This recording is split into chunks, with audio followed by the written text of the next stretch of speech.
आज के सेशन का टॉपिक हमारा है small intestine. Osama, good evening. Good evening बेटा, वेलकम टू माय क्लास।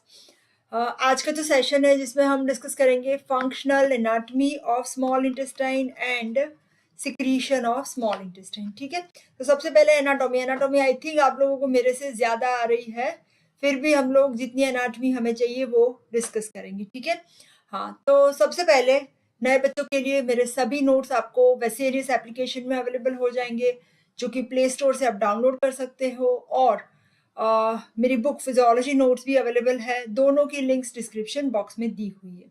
ठीक है, ओके, तो अभी आज का टॉपिक स्टार्ट कर रहे हैं। तो सबसे पहले ग्रॉस एनाटॉमी, स्मॉल इंटेस्टाइन की ग्रॉस एनाटॉमी। स्मॉल इंटेस्टाइन है क्या? एज सच नाम इसका स्मॉल इंटेस्टाइन है, पर इसकी लेंथ बहुत ज़्यादा है। ठीक है, स्मॉल इंटेस्टाइन हमारी कॉन्वोलेटेड ट्यूब है जो कि एक्सटेंड कर रही है, यहाँ डिओडिनम से स्टार्ट होगा और इलियोसीकल वाल्व तक, जहाँ सीकम स्टार्ट हो रहा है। सीकम हमारे लार्ज इंटेस्टाइन का पार्ट है। उसकी ये जो लेंथ है स्मॉल इंटेस्टाइन की, जैसे मैंने बताया स्मॉल इंटेस्टाइन है छोटा, लेंथ बड़ी है, अराउंड 6 to 7 मीटर्स है, 6 to 7 मीटर्स। ठीक है, और डायमीटर उसका कम है। ठीक है, डायमीटर डिक्रीजेस, जहाँ से स्टार्ट हो रहा है वहां से टर्मिनेट होगा तब तक। ठीक है, लार्ज इंटेस्टाइन डायमीटर ज्यादा है, इसीलिए उसको लार्ज इंटेस्टाइन बताते हैं। ठीक है, 3 पार्ट है मेनली। ये हमारा डिओडिनम है, फिर ये जो पिंक वाला है वो जेजुनम और इलियम। ऐसे कोई डिमार्केशन नहीं है कि ये वाला जेजुनम है या ये वाला इलियम है। ठीक है, हाँ, तो यहाँ पे अब इसके बाद डिओडिनम से स्टार्ट करते हैं। डिओडिनम सबसे पहला पार्ट है, सबसे छोटा वाला पार्ट है हमारे स्मॉल इंटेस्टाइन का। इसकी लेंथ है 25 सेंटीमीटर सिर्फ, और इसका जो शेप है वो सी शेप है। ठीक है, और इसके 4 पार्ट होते हैं, फर्स्ट सेकेंड, यहाँ पे फर्स्ट सेकेंड थर्ड और थोड़ा सा फोर्थ। और ये पूरा जो है वो कवर कर रहा है, जिसे कहते हैं डिओडिनल कैप। किसे कवर करेगा? हमारे हेड ऑफ पेंक्रिया को। ठीक है, और यहाँ पे हमारा हेड ऑफ पेंक्रिया आएगा, और इसके जो सेकेंड पार्ट है इसमें एम्प्यूल ऑफ वाटर के थ्रू हमारी पेंक्रियाटिक डक्ट और बाइल डक्ट दोनों ओपन हो रहे हैं। ठीक है, हाँ, और एक बात, डिओडिनल कैप जो है वो सबसे कॉमन ये वाली होती है, उसको डिओडिनल कैप कहते हैं। ठीक है, वो सबसे कॉमन साइट है जहाँ पे पेप्टिक अल्सर हो सकता है। क्यों? क्योंकि जो गैस्ट्रिक कंटेंट है ना, यहाँ पे स्टमक आएगा, ये वाला हमारा स्टमक है, ऐसे करके ये ऐसे होगा। ठीक है, ऐसे करके, तो यहाँ पे सबसे पहला एसिड आएगा। मेरा डायग्राम बहुत अच्छा नहीं है लेकिन फिर भी, तो ये जो है सबसे कॉमन साइट है जहाँ पेप्टिक अल्सर हो रहा है। ये हमने कर दिया हिपेट। ये जो स्फिंक्टर ऑफ ओडी है, यहाँ पे जो एम्प्यूला, एम्प्यूला मतलब थोड़ा dilated part, duodenum part superior descending horizontal. हाँ, बढ़िया ओसामा, वो एनाटॉमी मुझे नहीं आती। मैंने 20 साल हो गए, 25 साल एनाटॉमी पढ़े। ठीक है, गुड बेटा, वेरी गुड। हाँ, अच्छा है आप एनाटॉमी पढ़ रहे हो, फिजियोलॉजी में नहीं दिया है कोई बुक में ऐसे। ठीक है, चलो बढ़िया, गुड। हाँ, तो यहाँ पे हमारा हिपेटोपैंक्रियाटिक एम्प्यूला मीन्स यहाँ जो लीवर से जो कॉमन बाइल डक्ट भी आ रहा है और पेंक्रिया से हमारी पेंक्रियाटिक डक्ट भी आ रही है, दोनों मिलके जरा थिक वाली डक्ट बनाते हैं, जिसे कहते हैं हिपेटोपैंक्रियाटिक एम्प्यूला और एम्प्यूला ऑफ वाटर। ठीक है, वहां स्फिंक्टर होता है जिसे कहते हैं स्फिंक्टर ऑफ ओडी। ठीक है, ये हो गया हमारा फिर से वही पूरा है हिपेटोपैंक्रियाटिक एम्प्यूला यहाँ पे। ठीक है, हाँ, अभी इसके बाद जेजुनम एंड इलियम, जो प्रॉक्सिमल वाला पहला जो पार्ट है उसे जेजुनम कहते हैं। ऐसे कोई डिमार्केशन नहीं है, मैंने बताया था। प्रॉक्सिमल 2/5 है, इसे कहते हैं जेजुनम, और डिस्टल 3/5 है, वो है हमारा इलियम। ठीक है, स्मॉल इंटेस्टाइन, कोई शार्प डिमार्केशन है नहीं। और ये इलियम जहाँ एंड हो रहा है वहां पे है हमारा इलियोसीकल वाल्व। ठीक है, हाँ, अभी मेजर साइट जो हमारा इंटेस्टाइन है, स्मॉल इंटेस्टाइन, वो मेन साइट है जहाँ पे, गुड इवनिंग बरखा बेटा, वेलकम टू माय क्लास। हाँ, जो हमारा डिओडिनम स्मॉल इंटेस्टाइन है, वो मेजर पार्ट है जहाँ डाइजेशन पूरा हो जाएगा और एब्जॉर्प्शन भी, मोस्टली एब्जॉर्प्शन भी हो रहा है। ठीक है, तो जो इंटेस्टाइन में जो भी कंटेंट है स्टमक से अभी आ रहा है, इसके साथ हमारे इंटेस्टिनल जूसेस मिक्स होंगे, इसके साथ यहाँ पैंक्रियाटिक जूस भी मिक्स हो रहा है और बाइल, सब कुछ मिक्स हो रहा है। हेलो बेटा, Himwan Medico, welcome to my class. Okay, तो ये डाइजेशन यहाँ कंप्लीट क्यों होगा? क्योंकि 3 मिक्स हो रहा है यहाँ पे, इंटेस्टिनल जूस, पैंक्रियाटिक जूस और ये आ रहा है हमारा बाइल भी, ठीक है। और एब्जॉर्प्शन भी स्टार्ट हो जाएगा, डाइजेशन कंप्लीट होगा और जो भी न्यूट्रिएंट्स है जो हमें चाहिए वो एब्जॉर्ब भी हो जाएंगे, ठीक है। हाँ, अभी यहाँ पे 9 लीटर जितना फ्लूइड है ना वो हमारे इंटेस्टाइन में डेली आता है। 9 लीटर कैसे हुआ?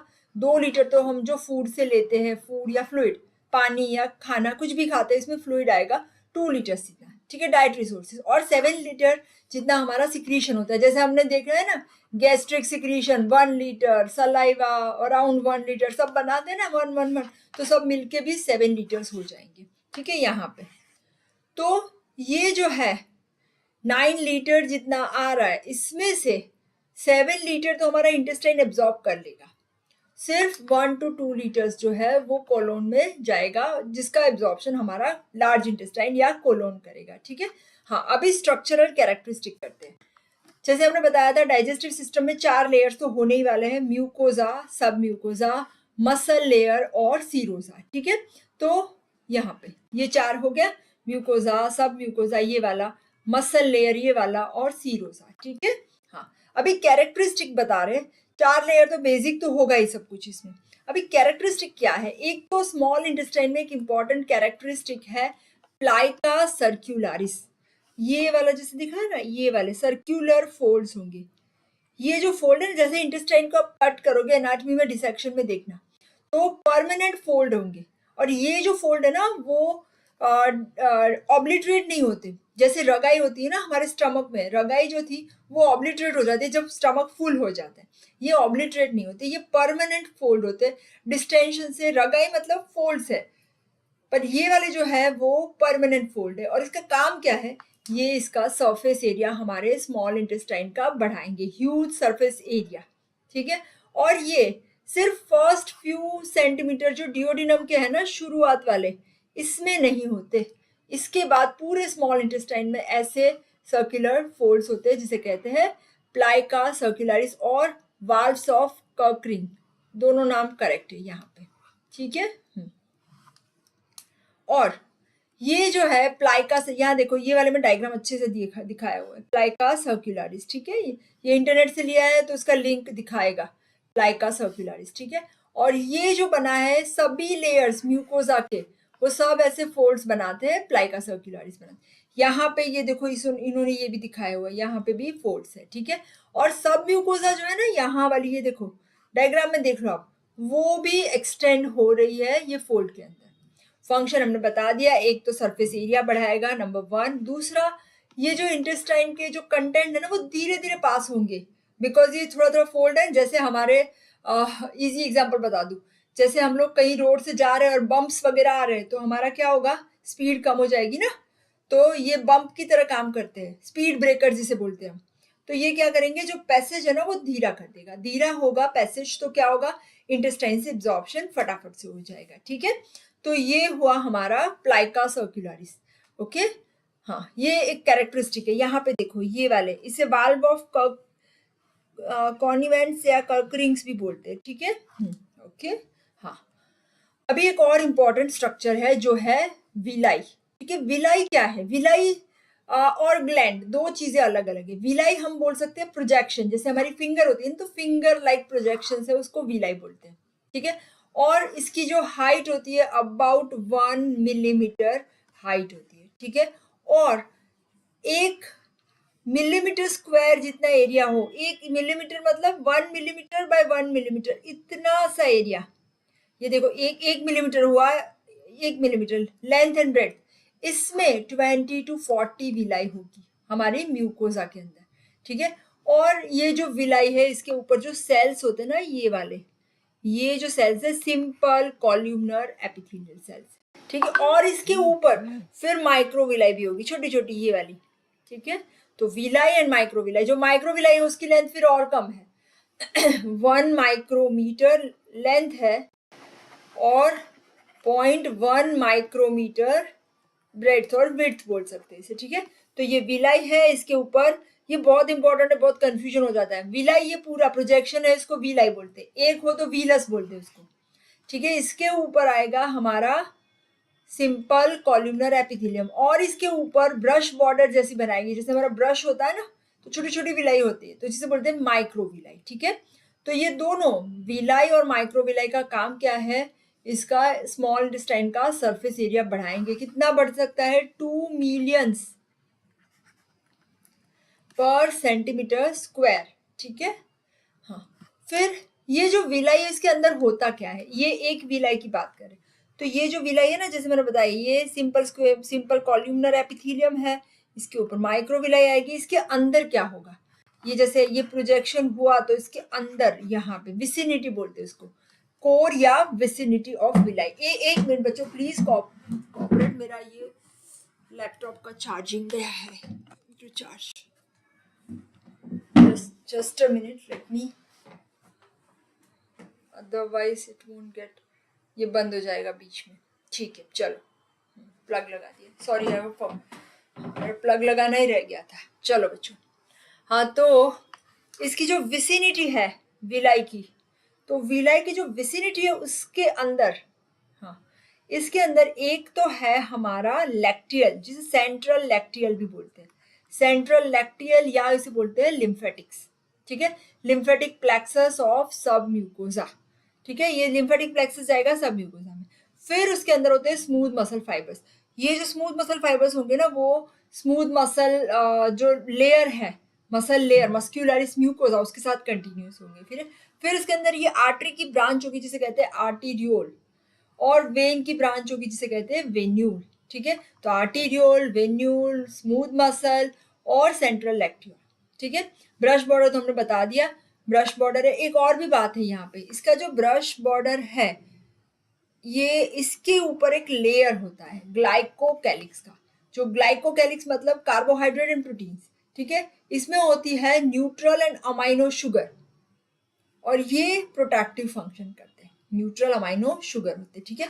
और इसके अंदर एक नर्व प्लेक्सस भी होता है जो कि माइंट्रिक प्लेक्सस और सबम्यूकोजल प्लेक्सस के साथ कंटिन्यू होता है। तो इन शॉर्ट इसके विलाई के अंदर होता क्या है, एक तो lymphatic lacteal, blood, arteriole, capillaries, फिर उसमें से वेन्यूल्स बनेंगे और वेन में ओपन हो रहे हैं, nerve plexus, layer of glycocalyx, ठीक है। ग्लाइकोकैलिक्स इम्यूनिटी प्रोवाइड कर रहा है। तो यहाँ पे विलाई और प्लाइका सर्कुलरिस डिफरेंट है, ये प्लाइका है यहाँ पे, और ये पूरा जो प्रोजेक्शन है ना वो विलाई है, ठीक है। ये डायग्राम ऐसे बताया हुआ है।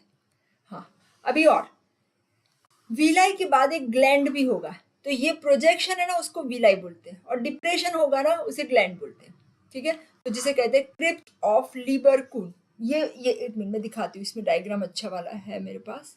हाँ, तो ये जो है ना, ये प्रोजेक्शन वाला पार्ट यहाँ तक विलाई है, इसके बाद ये नीचे जा रहा है ना, ये वाला ग्लैंड है, ठीक है। तो इसमें भी कंफ्यूजन नहीं करना, villi is projection, gland is a depression, ठीक है। और ये जो है वो पूरे लेंथ के थ्रू आउट प्रेजेंट होगा, पूरी जो लेंथ है स्मॉल इंटेस्टाइन के, इसमें ये प्रेजेंट होगा। और इसके अंदर कौन कौन से सेल्स होते हैं ये भी इंपॉर्टेंट है। गॉबलेट सेल्स होंगे जो म्यूकस सिक्रीट करते हैं, आर्जेंटाफिल सेल्स एंड पीनेट सेल्स करवा रही हूँ मैं। तो गॉबलेट सेल्स है वो हमेशा म्यूकस सिक्रीट करते हैं, और जैसे ही फूड इरिटेबल होगा या ज्यादा एसिड्स आ रहा है तो म्यूकस सिक्रीशन बढ़ेगा। और ये जो गॉबलेट सेल्स है उसका नंबर धीरे धीरे बढ़ता है, डियोडिनम से जैसे जैसे हम नीचे जा रहे हैं स्मॉल इंटेस्टाइन की तरफ, तब तक गॉबलेट सेल बढ़ते जाएंगे। तो ये एक हो गए गॉबलेट सेल्स। दूसरे हमारे आर्जेंटाफिल सेल्स, ये वाला, ये देखो, ये एक बताया है बंदा, इसमें हमारा गॉबलेट सेल है। दूसरा एंट्रोक्रोमेफिन सेल्स भी बोलते हैं इसको, या अर्जेंटाफिल सेल्स, ठीक है। ये भी है, वो बहुत ज्यादा न्यूमरस है, पर ये लोअर एंड में होते हैं, क्रिप्स के लोअर एंड में ये सेल्स अवेलेबल होते हैं। और ये हमने बताया था सिक्रिटीन प्रोड्यूस करते हैं, अर्जेंटाफिल और एंट्रोक्रोमेटिन सेल, सिक्रिटीन एंड 5 हाइड्रोक्सी ट्रिप्टामिन, जिसे सीरोटोनिन भी कहते हैं। तो ये दोनों का सिक्रीशन कर रहे हैं आर्जेंटाफिल सेल्स। फिर आ रहे large acidophilic peanut cells. Peanut cells है वो और डीप जाओ तब आएंगे। तो सबसे ऊपर गॉबलेट सेल्स, फिर अर्जेंटाफिल सेल्स, फिर पीनट सेल्स। तो पीनट सेल्स और डीप में रहेंगे और ये इसका इम्पोर्टेंस क्या है, ये हमारे अंदर इम्यूनिटी देते हैं। कैसे इम्यूनिटी देंगे, ये प्रोड्यूस करेंगे नेचुरली ऑकरिंग पेप्टाइड्स, एंटीबायोटिक की तरह जो काम कर रहे हैं, नेचुरली बनने वाले पेप्टाइड्स ये बनाएंगे, तो कोई भी इन्फेक्टिव ऑर्गेनिज्म होगा तो इसको डिस्ट्रॉय करेंगे, ठीक है। और लाइसोजाइम्स भी प्रोड्यूस कर रहे हैं, जो भी हमारे बैक्टीरिया है, कुछ भी आया है इंटेस्टाइन में तो उसको डिस्ट्रॉय कर रहे हैं, तो इम्यूनिटी के लिए इंपॉर्टेंट है। फिर एंट्रोसाइट्स तो होंगे ही। एंट्रोसाइट्स मतलब एंटेरो मतलब इंटेस्टाइन, इंटेस्टाइन के सेल्स। तो इंटेस्टाइन के सेल्स कौन कौन से हैं, सिंपल कॉल्यूमनर सेल्स, जो विलाई में भी होते हैं, ठीक है। और कॉल्यूमनर एपिथेलियम जहां पे भी है ना, उसका फंक्शन क्या है पता है, एब्जॉर्प्शन करना। तो इंटेस्टाइन का काम एब्जॉर्प्शन तो है ही है, ये सब तो उसके एक्स्ट्रा काम है ना। जैसे हमारा काम है पढ़ाई करना, इसके बाद हम एक्स्ट्रा काम भी करते रहते हैं। तो पहले हमारे कॉल्यूमनर सेल्स तो होंगे जिसे एंट्रोसाइट्स कहते हैं, फिर आएंगे goblet cells, peanut cells and argentaffin cells, ठीक है। तो ये एब्जॉर्प्शन के लिए होते हैं। ये माइक्रोविलाई में भी होंगे, ब्रश बॉर्डर के माइक्रोविलाई इसके ऊपर होंगी, विलाई में ये सेल्स होते हैं, ठीक है। और ये हमारे इंटेस्टाइन का सरफेस एरिया बढ़ाते, विलाई और माइक्रोविलाई 30 फोल्ड्स, ठीक है। इसके बाद आ रहा है हमारे अनडिफरेंशिएटेड कुछ सेल्स भी होते हैं, कॉल्यूमनर सेल्स, जो कि हमारे क्रिप्ट में होंगे, क्रिप्ट ऑफ लीबरकुन। इसके अंदर अनडिफरेंशिएटेड सेल्स भी है, यहाँ बहुत अच्छे से दिखाया हुआ नहीं है, सिमिलर टू एब्जॉर्प्टिव सेल्स, पर अनडिफरेंशिएटेड मतलब बहुत ज्यादा डेवलप नहीं होते। और उसके जो साइटोप्लाज्म है उसमें सिक्रीटरी ग्रैन्यूल्स होते हैं, वो बढ़ते जाते हैं, माइटोसिस से नए सेल्स बनते जाएंगे। और एक और इम्पॉर्टेंट बात, ये जो हमारा एंट्रोसाइट है ना, उसकी लाइफ स्पैन अराउंड 5 डेज की होती है, तो 5 डेज के बाद ये रिमूव हो जाते हैं। और 17 बिलियन सेल्स है ना, तो इसके अंदर अराउंड 3 ग्राम्स इतना प्रोटीन होता है। तो जितने सेल्स जाएंगे साथ साथ में प्रोटीन लॉस भी हो रहा है, ठीक है। हाँ, अभी एपिथेलियल और ये वाले एपिथेलियल सेल्स और पीनट सेल्स, इनके अंदर जाइमोजन ग्रेन्यूल्स होंगे, और ये जो ग्रेन्यूल्स है ये सिक्रीट करेंगे हमारे एंजाइम्स। कौन से एंजाइम्स आने वाले हैं, प्रोटीन के डाइजेशन के, कार्बोहाइड्रेट के डाइजेशन के, फैट के डाइजेशन के। और एक इम्पॉर्टेंट एंजाइम भी सिक्रीट हो रहा है जिसका नाम है एंटेरोकाइनेज। किसी को याद है एंटेरोकाइनेज का काम क्या था? हाँ, अगर याद है तो बता दो मुझे, एंटेरोकाइनेज क्या करता है, कौन बता रहा है मुझे? किसी को याद हो तो बेटा चैट बॉक्स में डाल देना। एंटेरोकाइनेज जो हमारा है, इसका काम है ट्रिप्सिनोजन में से बनाना है ट्रिप्सिन, ठीक है। तो ट्रिप्सिन बनाएगा, ठीक है। ये बना रहा है हमारा ट्रिप्सिन, ठीक है। हाँ, और दूसरा इसके अंदर cyclic AMP mediated water secretion, electrolyte secretion, तो ये भी हमारे क्रिप्ट्स ऑफ लीबरकुन के अंदर होंगे, ठीक है। अभी वीलाई की, हाँ, वीलाई की मूवमेंट, जब भी डाइजेशन एब्जॉर्प्शन होता है ना, तो हमारी जो वीलाई है ना, जैसे ये फिंगर जैसी है तो ऐसे मूवमेंट करेगी, है ना। एलोंगेशन एंड शॉर्टनिंग जिसे बोलते हैं, एलोंगेशन एंड शॉर्टनिंग, ठीक है। और ये मूवमेंट से होगा क्या पता है, जैसे ये मूवमेंट करती है ना, तो ये जो भी एब्जॉर्ब हुआ है ना, वो लैक्टियल्स में या ब्लड वेसल के अंदर जाएगा और सर्कुलेशन में चला जाएगा। हाँ, बढ़िया ओसामा, करेक्ट बेटा, ट्रिप्सिन को एक्टिवेट कर रहा है, करेक्ट। तो मूवमेंट ऑफ वीलाई। हाँ, अभी एक जो हमने बताया था ब्रूनर्स ग्लैंड, ब्रूनर्स ग्लैंड जो होती है ना, वो इंपॉर्टेंट है कि डिओडिनम में होगी, ठीक है। वो हमारी कंपाउंड ट्यूब्यूलो एल्वियोलर ग्लैंड से यहाँ पे आपको दिखेंगी, बहुत ज्यादा अच्छे से नहीं है, ये वाली ब्रूनर्स ग्लैंड, ठीक है। और सब म्यूकोजा में होती है, ये देखो म्यूकोजा, फिर सब म्यूकोजा आएगा, तो सब म्यूकोजा के अंदर होती है ब्रूनर्स ग्लैंड, ठीक है। और उसकी जो डक्ट है ना, वो मस्कुलरिस म्यूकोजा से पास होके फिर ओपन करेगी वो क्रिप्ट्स ऑफ लीबरकुन में। तो ओपन तो करती है वो एक्सटीरियर में, पर ग्लैंड आएगी सब म्यूकोजा के अंदर, ठीक है। और सबसे सॉरी सबसे ज्यादा हमारी जो ब्रूनर्स ग्लैंड है वो पाइलोरस के नजदीक प्रेजेंट होती है। जो हमारा स्टमक है ना, उसका एंड पार्ट पाइलोरस, उसके बाद डिओडिनम स्टार्ट हो रहा है, तो यहाँ ज्यादा होगी। क्यों? क्योंकि ये जो ब्रूनर्स ग्लैंड है वो सिक्रीट कर रही है म्यूकस और बाइकार्बोनेट, और ये जो बाइकार्बोनेट है वो हमारे एसिड्स जो आने वाले हैं उस एसिड्स को एसिड्स को न्यूट्रलाइज करेगी, ठीक है। तो न्यूट्रलाइजेशन ऑफ एसिड और जो डिओडिनम की म्यूकोजा है उसको प्रोटेक्ट करना इसका काम है, ठीक है। अभी इंडिविजुअल पार्ट की बात कर रहे हैं। अगर हम जेजुनम की बात करें, जेजुनम, तो जेजुनम को जेजुनम क्यों कहते हैं? जेजुनम जो वर्ड है वो आया है लेटिन वर्ड में। जेजुनम का मीनिंग है एम्प्टी। एम्प्टी क्यों होता है?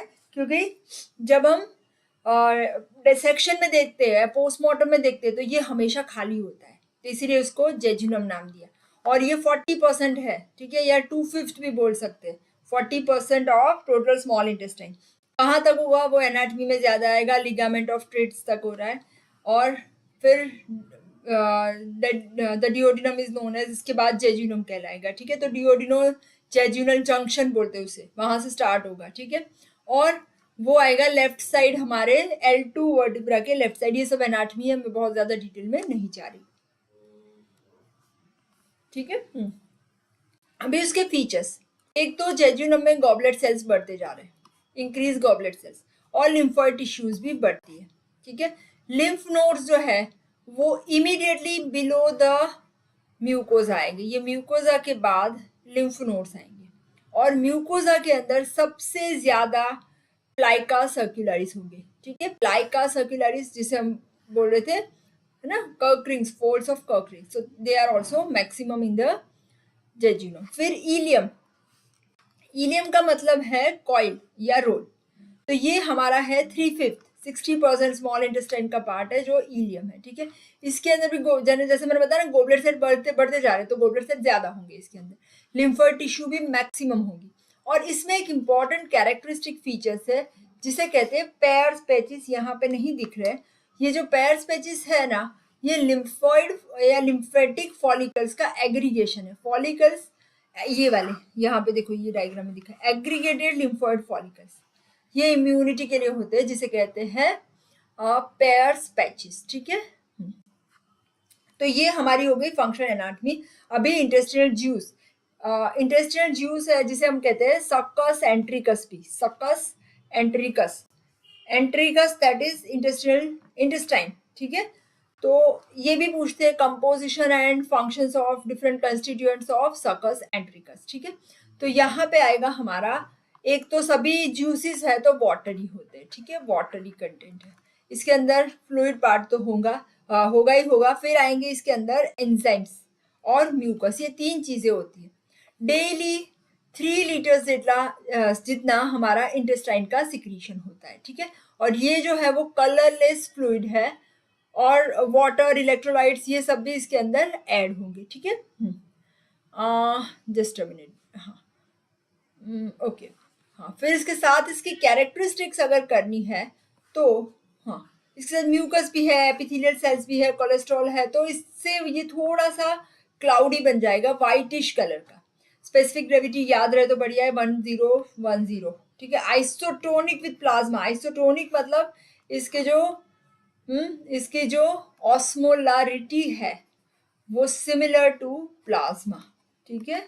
पीएच अराउंड 7.6, वाटर इसमें सबसे ज्यादा हो रहा है, सबसे ज्यादा मतलब ज्यादा होता है as compare to 98.5, solids 1.5%, inorganic and organic, inorganic 0.7%, organic 0.8%, ये तो लिखना ही है, ठीक है। अभी इंपॉर्टेंट इसके है एंजाइम्स, ठीक है। तो वाटर का क्या रोल है? सबसे पहले तो वाटर सॉल्वेंट बनाएगा। सॉल्वेंट से होता क्या है, डाइजेशन होगा, जो डाइजेशन की प्रोडक्ट है ना, वो डाइजेशन की जो प्रोडक्ट है वो इसके अंदर डिसॉल्व हो जाएगी, ठीक है। और इससे क्या हो रहा है, एब्जॉर्प्शन भी हो रहा है, ठीक है। तो ये जो रीएब्जॉर्प्शन हो रहा है वो, इसके लिए सरफेस एरिया जो बढ़ाना है वो इंटेस्टिनल विलाई का फंक्शन है, ठीक है। हाँ, अभी कौन कौन से एंजाइम्स आ रहे हैं इसके अंदर? तो एंजाइम्स है, ये जो एंजाइम्स है हमारी जो ब्रश बॉर्डर है ना, यहाँ ल्यूमिनल बॉर्डर ना, वहां पे होते हैं। और ये जो एंजाइम्स है इसका नाम है इंट्रासेल्यूलर डाइजेस्टिव एंजाइम्स, ठीक है। इसका काम क्या है, हमारा जो इंटेस्टाइन के अंदर जो भी काइम आ रहा है उसका कंप्लीट हाइड्रोलिसिस, कंप्लीट डाइजेशन पूरा करना भी, ठीक है, और एब्जॉर्प्शन स्टार्ट करना, ठीक है। तो सबसे पहला एंजाइम जैसे हमने बताया एंटेरोकाइनेज, एंटेरोकाइनेज है, इसका फंक्शन है ट्रिप्सिनोजन को, एंट्रोकाइनेज को दूसरा नाम एंट्रोपेप्टिडेज भी कहते हैं, और ये एक्टिवेट कर रहा है ट्रिप्सिनोजन को, ठीक है। फिर प्रोटियोलाइटिक एंजाइम्स, इंपॉर्टेंट, ये नाम नहीं सुना होगा, इरप्सिन। इरप्सिन जो है वो बहुत सारे पेप्टिडेजेस का मिक्सचर है, जिसमें आ रहा है हमारा एमाइनो पेप्टिडेज, डाईपेप्टिडेज, ये सब का मिक्सचर है जिसे इरप्सिन कहते हैं।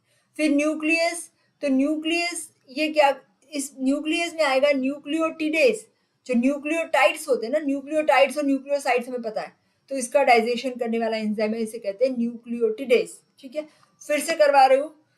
पहला एंजाइम हमने किया एंटेरोकाइनेज और एंटेरोपेप्टिडेज, दूसरा एंजाइम है प्रोटियोलाइटिक एंजाइम जिसमें आएगा इरप्सिन एंड न्यूक्लियस रिलेटेड एंजाइम्स। ठीक है, फिर आएगा डाइसैकेराइड्स को स्प्लिट करने वाला एंजाइम। ठीक है, डाइसैकेराइड्स क्यों, क्योंकि जो हमारा पैंक्रियाटिक अमाइलेज है ना, तो ये पैंक्रियाटिक अमाइलेज करता क्या है, स्टार्च में से बनाएगा माल्टोज। ठीक है, तो डाइसैकेराइड बन गया, तो अभी इसको डाइजेस्ट करना है, तो कौन से है, माल्टेज। सुक्रोज के लिए है सुक्रेज, लैक्टोज के लिए एंजाइम है लैक्टेज, एंड डेक्स्ट्रीन बनाता है ना अल्फा लिमिट, तो इसके लिए अल्फा लिमिट डेक्स्ट्रीनेज। डेक्स्ट्रीन क्या होता है, सपोज हमारा जो स्टार्च है ना ये ब्रांच्ड होता है, तो इसमें से थोड़ा सा ये दो माल्टोज वाला निकल गया, दो मोनोसेकेराइड्स। ठीक है, दो मोनोसेकेराइड मिलके माल्टोज बनाएंगे, तो बाकी का जो बचा ना इसे बोलते हैं डेक्स्ट्रीन। ठीक है, तो इसका डाइजेशन करने के लिए डेक्स्ट्रीनेज। फिर लाइपेज, लिपिड का डाइजेशन करने के लिए, ट्राइग्लिसराइड से उसका डाइजेशन करने के लिए। ठीक है, इसको कन्वर्ट करेंगे मोनोग्लिसराइड्स में। फिर कोलेस्टेरॉल एस्टरेज, कोलेस्टेरॉल एस्टर, इसमें से बनाएंगे कोलेस्ट्रॉल। फिर लेसिथिनेज, लेसिथिनेज क्या कर रहा है, करेगा लेसिथीन एंड लाइसोलेसिथीन, ये है हमारे फॉस्फोलिपिड्स। ठीक है, इसमें से बनाएंगे सिंपल फॉस्फोलिपिड। और अल्कलाइन फॉस्फेटेज, जो कि कन्वर्ट कर रहा है phosphate into free phosphate, organic में से फ्री फॉस्फेट बनाएगा। 7 एंजाइम से फिर से करवा रही हूँ। पहला है हमारा, सबसे पहला आएगा एंटेरोकाइनेज और एंटेरोपेप्टिडेज। फिर प्रोटियोलाइटिक एंजाइम्स आएंगे, इसमें आएंगे इरप्सिन, न्यूक्लियस, न्यूक्लियोटिडेज, न्यूक्लियोसिडेज। फिर disaccharide splitting, carbohydrate splitting enzymes. फिर लिपिड्स के lipase, cholesterol esterase, lecithinase and alkaline phosphatase, याद रखना है। ठीक है, तो अभी डाइजेशन क्या हो रहा है यहाँ पे इंटेस्टाइन में, सबसे पहला कार्बोहाइड्रेट का डाइजेशन, जैसे हमने बताया कि डाइसैकेराइड तो बन गए अभी, क्योंकि हमारा जो पैंक्रियाटिक अमाइलेज है ना वो डाइसैकेराइड बनाएगा। तो डाइसैकेराइड्स कौन कौन से हैं, लैक्टोज, माल्टोज, सुक्रोज। ठीक है, तो लैक्टोज का डाइजेशन करने के लिए लैक्टेज एंजाइम है, और लैक्टोज को कन्वर्ट करेगा ग्लूकोज प्लस गैलेक्टोज। माल्टोज के लिए है माल्टेज, जो माल्टोज में से बनाएगा ग्लूकोज प्लस ग्लूकोज। और सुक्रोज के लिए है सुक्रेज, जिसका दूसरा नाम है इन्वर्टेज, और ये सुक्रोज को कन्वर्ट करेगा ग्लूकोज प्लस फ्रुक्टोज। फिर अल्फा लिमिट डेक्स्ट्रीन, इसका डाइजेशन करेगा अल्फा लिमिट डेक्स्ट्रीनेज, और ये इसमें से बना रहा है ग्लूकोज। और इन सब की पीएच 5 से लेके हमारी 7 तक होगी, ये 5 के 7 है, 5.8 to 6.2। क्यों, क्योंकि जो इंटेस्टाइनल जूसेस है उसकी पीएच बहुत ज़्यादा अल्कलाइन है, पर एसिडिक टाइम भी आ रहा है, तो ये पीएच है ना थोड़ी न्यूट्रलाइज होके बहुत ज़्यादा एसिडिक भी नहीं रहेगी, अल्कलाइन भी नहीं रहेगी। ठीक है, न्यूट्रल रहेगी ज़्यादा। हाँ, फिर फैट के लिए है लाइपेज, तो लाइपेज क्या कर रहा है, ये हाइड्रोलाइसिस करेगा। सबसे पहला जो एस्टर लिंकेज होगा ना कोलेस्ट्रॉल एस्टरेज वाला, उसको भी करेगा। फिर फैट्स में से ट्राइग्लिसराइड्स बनाएगा, फिर ट्राइग्लिसराइड्स में से डाइग्लिसराइड्स, फैटी एसिड्स, और इसमें से मोनोग्लिसराइड्स एंड फैटी एसिड्स बनाएगा। ठीक है, हाँ, तो ये फैट के लिए हो गया। फिर प्रोटीन डाइजेशन, प्रोटीन डाइजेशन में एक है हमारा इरप्सिन, प्रोटियो, ये इंपॉर्टेंट है, प्रोटियोज और पेप्टोन्स है पॉलीपेप्टाइड्स, इसमें से बनाएगा अमाइनो एसिड्स। क्योंकि हमारा जो ट्रिप्सिन है, टाइमोट्रिप्सिन है, कार्बोक्सीपेप्टिडेज, जो सब पैंक्रियाटिक एंजाइम्स है, वो क्या कर रहे हैं, बड़े बड़े प्रोटीन को काटेंगे ऐसे करके, और इसमें से बनेंगे प्रोटियोजेज एंड पॉलीपेप्टाइड्स, जिसमें से अमाइनो एसिड्स अलग करने। ठीक है, फिर ये जो इरप्सिन है वो क्या कर रहा है, केजिनोजन जो मिल्क में होता है और दूसरे प्रोटीन्स, इनको भी ब्रेक डाउन करेगा। फिर न्यूक्लियसिस, ठीक है, न्यूक्लियसिस क्या कर रहा है, जो हमारे न्यूक्लिक एसिड, इसमें से बनाएगा प्यूरिन पिरिमिडिन बेसिस, है ना, nucleic acid, ribo nucleic acid, पता हो तो आरएनए डीएनए, जो रिबो न्यूक्लिक एसिड है ना, तो इसमें आएगा ribo sugar plus nitrogen base है ना, शुगर बेस हो रहा है ना इसके अंदर। फिर तीसरा क्या होता है, एक तो शुगर होती है, एक नाइट्रोजन बेस हो रहा है, प्यूरिन पिरिमिडिन बेस होगा, और फॉस्फेट का बैकबोन होगा, ठीक है। तो और यहाँ पे डीऑक्सीरिबोज शुगर हो रही है, तो इन सबको ब्रेक डाउन करेगा न्यूक्लियस, ठीक है। तो यहाँ पे तो न्यूक्लियोटाइड्स न्यूक्लियोसाइड्स बनेगा, और फिर उसमें से प्यूरिन पिरिमिडिन बेस इसको सेपरेट कर रहा है। हाँ, अभी इंटेस्टाइनल ज्यूस का कंट्रोल। तो ये जो इंटेस्टाइनल ज्यूस का जो कंट्रोल है वो नर्वस और हार्मोनल दोनों मैकेनिज्म से है। लोकल मैकेनिज्म ज्यादा इफेक्टिव है, मैकेनिकल केमिकल स्टिमुलाई। तो जैसे ही फूड आ रहा है इंटेस्टाइन के अंदर, तो जो हमारा इंटेस्टाइनल ज्यूस है उसका फ्लो बढ़ेगा, ठीक है। तो ये जो है वो सबसे ज्यादा अपर पार्ट ऑफ गट में देखने को मिलेगा, ठीक है।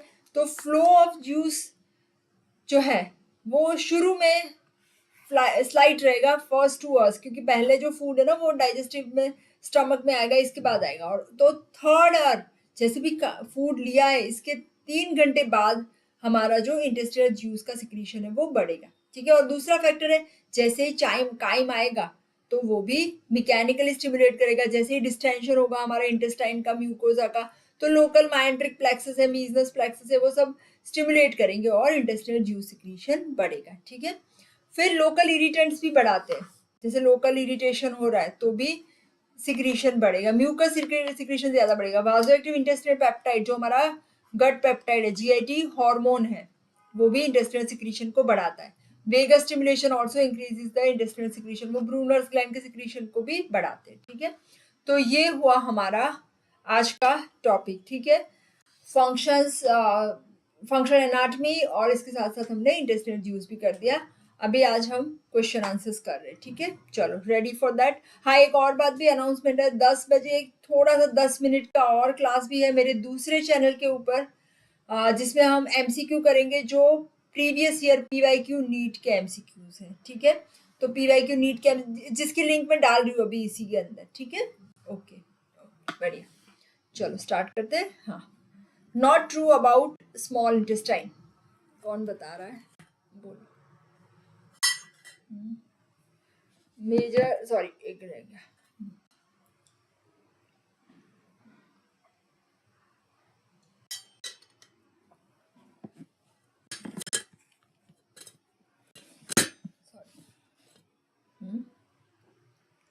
ओके, मैं लिंक डाल देती हूँ,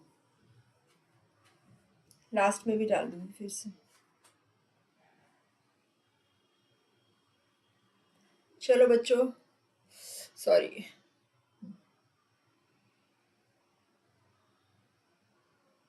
कौन आंसर कर रहा है बच्चों? बरखा, ओसामा,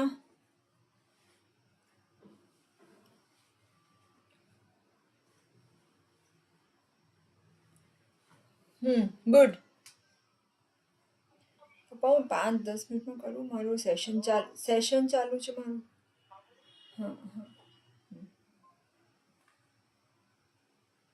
ओके ओसामा, करेक्ट बेटा। सो 5 लीटर्स नहीं हो रहा है, ये जो हो रहा है हमारा 9 लीटर्स होगा, ठीक है। जिसमें आएगा 7 लीटर्स जो है वो हमारा है। 7 लीटर्स क्या होता है, इंटेस्टाइनल जूस का सिक्रीशन, सॉरी डाइजेस्टिव सिक्रीशन, और 2 लीटर्स जो फ्लूइड हमने लिया है। बढ़िया आनंद, ओसामा करेक्ट बेटा।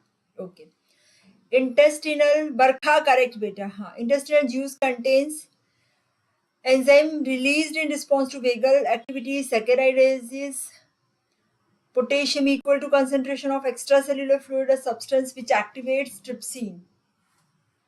इसमें क्या आ रहा है बच्चों?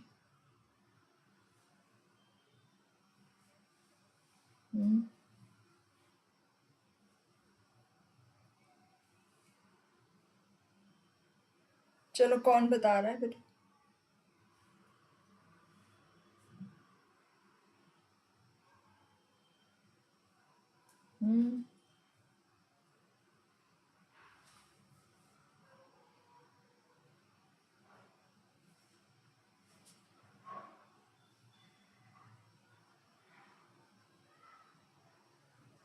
सेकंड का आंसर बच्चों,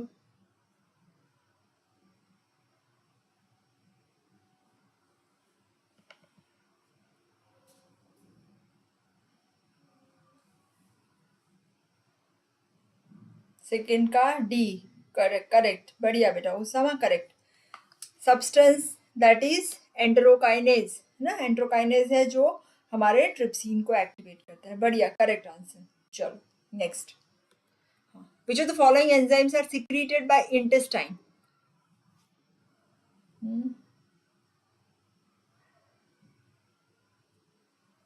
अभी किया है ना तो अभी फटाफट से आ जाएगा। एंटेरोकाइनेज, करेक्ट बेटा। यहाँ पे देख लेंगे, ट्रिप्सिन जो है ना वो पैंक्रियास से सिक्रीट हो रहा है, ठीक है। फिर इलास्टेज है, वो भी हमारा पैंक्रियाटिक है, ठीक है। फिर फॉस्फोलाइपेज था, वो भी पैंक्रियाकल है। तो फिर आंसर हमारा हो रहा है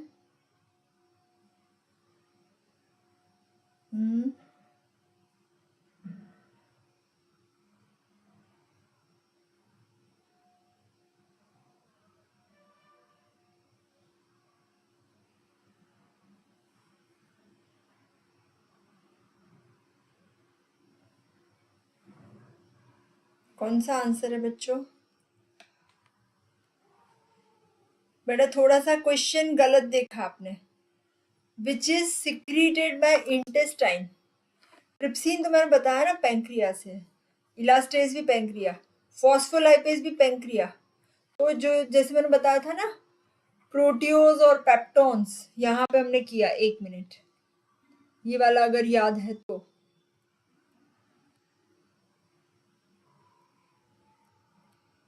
यहाँ पे प्रोटियोज और पेप्टोन्स को इरप्सिन, एक और भी रह गया यहाँ पे, सॉरी मेरा भी रह गया, इसमें आएगा ये जो डाइपेप्टाइड्स और ट्राइपेप्टाइड्स बनाते हैं ना, उसमें से अमाइनो एसिड बनाने के लिए आएंगे डाइपेप्टिडेज और ट्राइपेप्टिडेज। ये सॉरी मैं बताना भूल गई थी, सॉरी। हाँ, तो इसमें आएगा डाइपेप्टिडेज, ठीक है।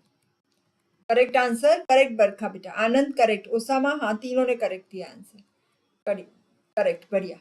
Surgical removal of 90% of ileum and jejunum produces all except, क्या होता है अगर जेजुनम इलियम निकाल दे तो?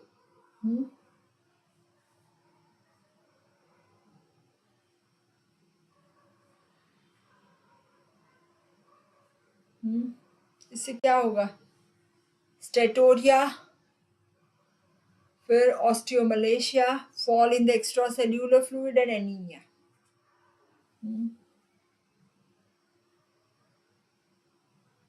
कौन बताएगा? जेजुनम इलियम में से फैट का एब्जॉर्प्शन तो होता ही है, ठीक है। फिर ऑस्टियोमलेशिया का मतलब क्या है? लैक ऑफ विटामिन डी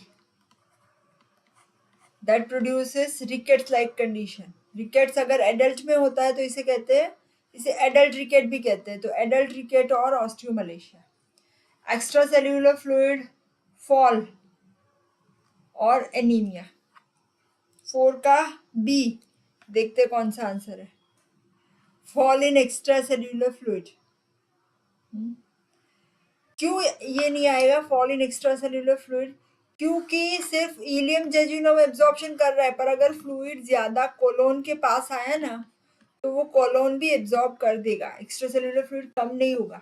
ये मैं क्यों बता रही हूँ इलियम जेजुनम का सर्जिकल रिमूवल? क्योंकि जो बैरियाट्रिक सर्जरी करते हैं ना, बैरियाट्रिक सर्जरी आप डालना गूगल में, बैरियाट्रिक सर्जरी अभी कॉमन करवाते हैं जिसका वजन बहुत ज्यादा है, जैसे 150 kg से ऊपर है ना, मॉर्बिडली ओबेस, तो उनमें बैरियाट्रिक सर्जरी करते हैं। इसमें क्या करते हैं, स्टमक, इलियम, सॉरी जेजुनम और इलियम तक का जो पार्ट है वो बाईपास कर देते हैं और डायरेक्टली कनेक्शन करते हैं। तो क्या होगा कि स्टमक के बदले वो छोटा सा पाउच बना देंगे जिससे कि पेशेंट को भूख ही नहीं लगेगी। पर इससे डिसएडवांटेज क्या होता है, एब्जॉर्प्शन नहीं होता। तो ये जो विटामिन डी, कैल्शियम एब्जॉर्प्शन नहीं होगा तो इससे ऑस्टियोमलेशिया भी होता है, फैट भी लॉस होती है। हमारा जो विटामिन B12 है वो इलियम में एब्जॉर्ब होता है, ठीक है, आयरन एब्जॉर्प्शन होता है, तो एनीमिया भी होगा। पर इसमें एक्स्ट्रा सेलुलर फ्लूइड फॉल नहीं होता क्योंकि वो हमारा कोलोन भी एब्जॉर्ब कर लेता है, ठीक है। Which of the following is present in small intestine?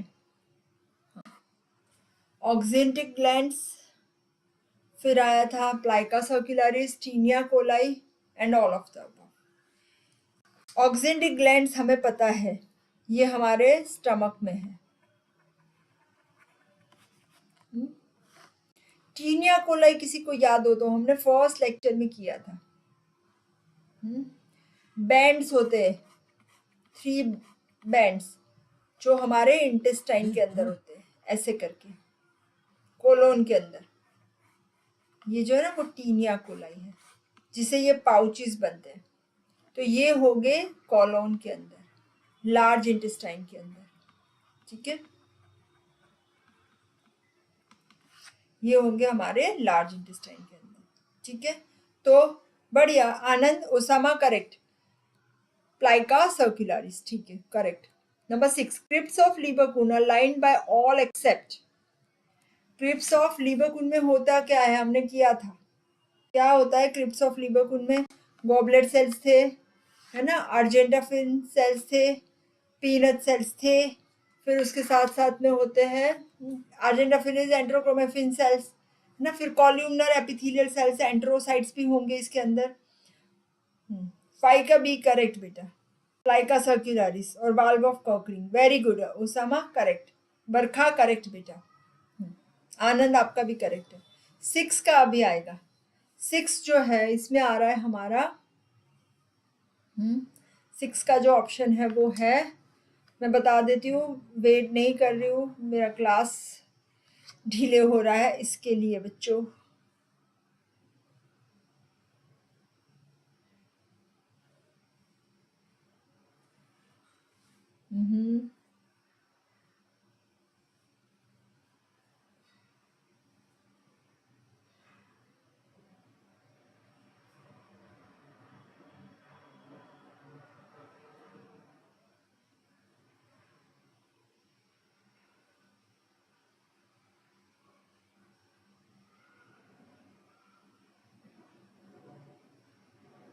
कौन बता रहा है 6 का आंसर आया बच्चों?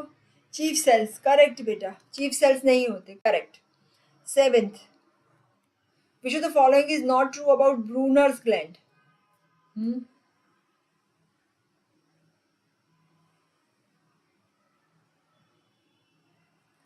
करेक्ट ओसामा, ब्रूनर्स ग्लैंड में क्या नहीं होता, विच इज नॉट ट्रू? एक तो हमने बताया ट्यूब्यूलो एल्वियर ग्लैंड थी, है ना, सब म्यूकोजा में होती है, फिर वो उसके डक्ट के थ्रू ओपन हो रही है क्रिप्स ऑफ लीबरकुन के अंदर, ठीक है। और इसके जो सिक्रीशन होता है वो म्यूकस और बाइकार्बोनेट है, जो कि हमारे गैस्ट्रिक एसिड को न्यूट्रलाइज करेंगे, और वो होती कहाँ पे है?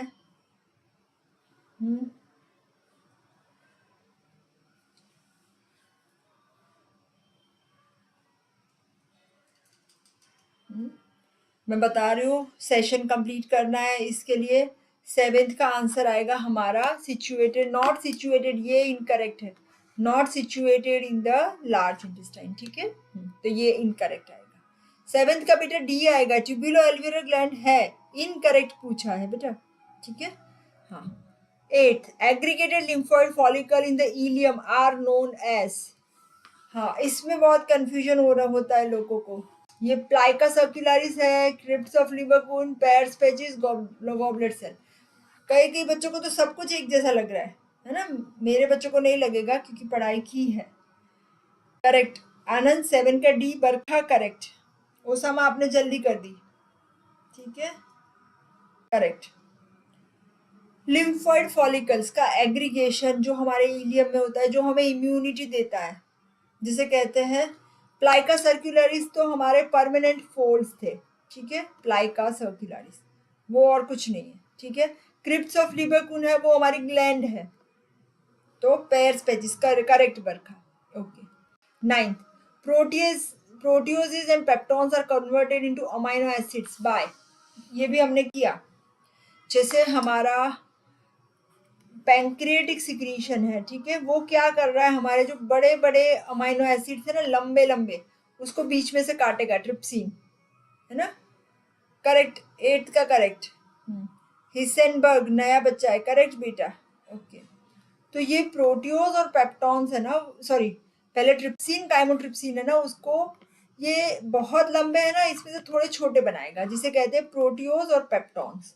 और ये प्रोटियोज और पेप्टॉन्स है, इसको अमाइनो एसिड में कन्वर्ट करने के लिए देखो, पेप्सिन तो हमारा स्टमक में आ जाएगा, ट्रिप्सिन पैंक्रियाटिक जूस में है, ठीक है, काइमोट्रिप्सिन पैंक्रियाटिक, ये एंडोपेप्टिडेज है ट्रिप्सिन, और काइमोट्रिप्सिन एक्सोपेप्टिडेज है, ठीक है। तो प्रोटियोज और पेप्टॉन्स को कन्वर्ट करने वाला जो है, इसका नाम है हमारा, कौन बता रहा है बच्चों? प्रोटियोज और पेप्टॉन्स को कन्वर्ट करेगा, 9th का आंसर,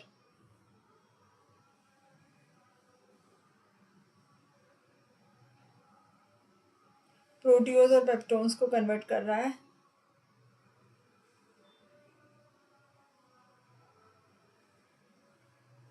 नाइन्थ का आंसर बता दूं मैं अभी, इरेप्सिन है ना, इंटेस्टिनल हार्मोन इरेप्सिन, ठीक है। वीडियो बहुत लंबा हो जाएगा, इसलिए मैं आंसर कर रही हूँ, शायद आपका स्ट्रीमिंग लेट हो रहा है, इसीलिए आपको ये लेट आंसर आ रहा है, ठीक है, बढ़िया। चलो 9th, फिर 10th लास्ट क्वेश्चन हमारा, resection of which part of digestive tract produces greater degree of malabsorption? Esophagus, stomach, jejunum, ileum.